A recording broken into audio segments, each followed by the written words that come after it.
વસ્તુ આટલું એક આટલું તણકનું એ વેચવા માટે વેપાર કરતી ઉદાર થોડો તૈયાર કર, મારે રામાને મળવા જવું છે. એમ થોડા ઉદાર કે તેમ થોડા મેં આટલા રાજાને જવા દેવાય, તમે થોડા તૈયાર કરતો, મારે એમનું આવવું છે.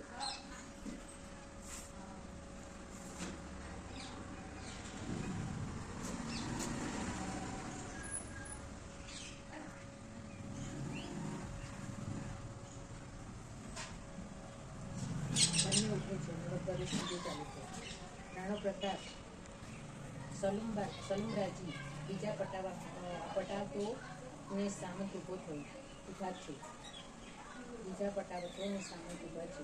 પ્રતાપ મેવાડની ભૂમિ છેલ્લા જુહાર જનની જન્મભૂમિ ભાગ્યમાં હશે તો તારો થોડો થોડા પાછા આવી છે. ભાગ્યહારા બાદશાહ અખબારમાં પડ્યો એ પહેલાં અહીંથી દૂર ઘોડા ફેલાવી જશે. તક મળશે તો ફરી આવી છે અને પછી તમને બંધન મુક્ત કરીશે. ના રજાવે સલુમરાજી જરૂર આપણે બીજી બધાનું લેવાનું છોડી શકતા નથી, પણ પાછા આવવાનું બળ મેળવીને લેવા જઈએ છીએ. એક પટાવ ફરીથી મેવાડની ધરતી પર સિસોદિયાના ઘોડાના ડાબલા ગાજશે. એક સામંત જો જાદો સલીમ અને મોહબ્બતમાં ઊભી પીછડે જીવ લઈને ભાગશે. પ્રતાપ કહે, મારા સુખ દુઃખના સાથી સુરા સામંતો મેવાડને મુક્ત કર્યા વિના પ્રતાપ ચંપવાનું નથી કે નિશ્ચય જાણજે. ના કોણ દુશ્મનને પગે ચંપાતી હોય ને સુખ સુધે એ કાયર વીર નથી. મેવાડને સ્વતંત્ર ન કરું ત્યાં લગીને પલંગે પડીશ નહીં. આજે તો હું લાચાર છું, મારા કોઠાર તૂટી ગયા છે. સૈનિકોને ખવડાવવા મુખ્ય અન્ન નથી, આપવા પગાર નથી. દુશ્મનો મેવાડની પ્રજાને લૂંટફાટ કરી હેરાન કરે છે. મારી પ્રજાના આ કિનાકોડીમાંથી બચાવી છે, એટલે જ હું આ ભૂમિનો ત્યાગ કરી જવા માંગુ છું. ગુરુથી ઘોડાના ડાબલા સંભાળ છે. પ્રતાપ કહેતી આગું લાગે છે. સલુમરાજી તલવાર પકડી ગયે એકલિંગ એટલે ભગવાન શંકર ભગવાનનું એકલિંગજીમાં ત્યાં આગળ એકલિંગજી ગામ છે. ત્યાં એકલિંગજી ગામમાં શંકર ભગવાનને એકલિંગજી કહેવાય છે. એકલિંગજી એક સામે દુશ્મન છે. પ્રતાપે ના લાગે છે કે કોઈ મેવાડી. સલુમરાજી અરે આ તો ભામાશા. પ્રતાપે પણ ભામાશા પ્રવેશ કરી. હા મહારાણા પ્રતાપ, હું ભામાશા તમારા ચરણોની રજ સિસોદિયા પરનો સીધતા જ મેવાડની ભૂમિ છોડવા તત્પર થયો છે. એવા સમાચાર સાંભળી દોડતો આવ્યો છું. પ્રતાપ કઈ બીજો તો ઉપાય નથી. ભામાશા કોઠાર ફૂટ્યા, આમના સાંસા પડ્યા, શત્રુ સામે જજુમવાની તાકાત ફૂટી નથી, એ સાધનો ફૂટ્યા છે. ભામાશા કઈ નથી ફૂટ્યા સાધનો, નથી ફૂટી તાકાત. મહારાણા ભામાશા આનંદનો કોઠાર ભરેલો છે.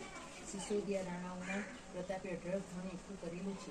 તે ધન કોનું? ભામાશાનું નહીં, પ્રજાનું. અને પ્રજાને પડતી શત્રુઓને મૂકાતા રાણા પ્રતાપના 12 વર્ષ સુધી 25,000 યોદ્ધાઓને પોષી શકાય એટલું ધન છે. એનો સ્વીકાર કરો અને મેવાડની મુક્તિનો સંગ્રામ બમણા જોરથી શરૂ કરો. પ્રતાપે હસતી, આ સાચું બોલો છો ભામાશા? ભામાશા કહે, હા મહારાણા, મારા ઘરમાં રૂંધાયેલી લક્ષ્મીને પકાર પાડી છે. એ કહે છે કે કોઈ પુણ્ય કાર્યમાં મને લાગો. વતનની સ્વતંત્રતાથી વધારે હિત પુણ્ય કાર્ય શું છે? તમે વાપરો ને મેવાડને ફરી ઉચ્ચલિત કરો. જે પવિત્ર લક્ષ્મી સાધનો દ્વારા આવી છે એ લક્ષ્મીનું ફળ સારું જ મળશે.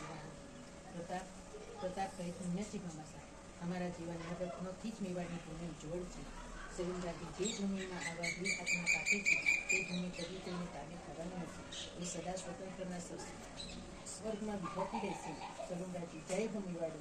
સૌ મેવાડનું જોતે ગોત્રીનો પડદો પડે છે. બીજા બધા શબ્દાર્થ આપેલા છે. પેઢી એટલે વેપારીની કોઠી, દુકાન. મુનિમ એટલે પેઢીનો મુખ્ય ગુમાસ્તો. હિસાબ એટલે ગણતરી. આજ્ઞાના વેડે હિસાબ ગણવો એટલે કોઈ પણ સાધનનો ઉપયોગ કર્યા વગર વિનાની ગણતરી કરવી. લખવું એટલે ઝડપ. આ બધું છે. આ બધા શબ્દાર્થ લેસનમાં છે, શબ્દાર્થ વાંચે તો બધું ખબર પડે.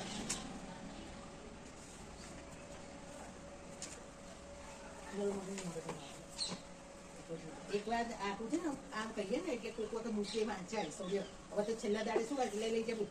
છેલ્લા દાડે શું વાંચવાનું હોય?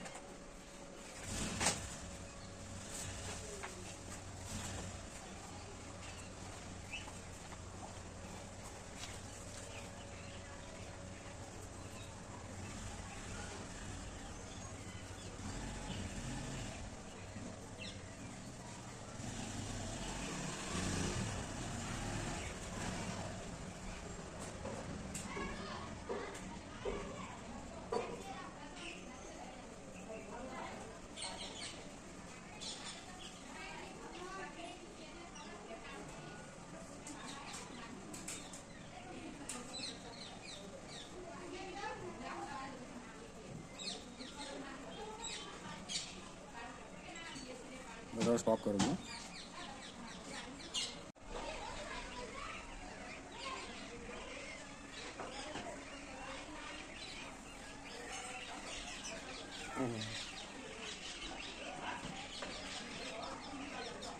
બસ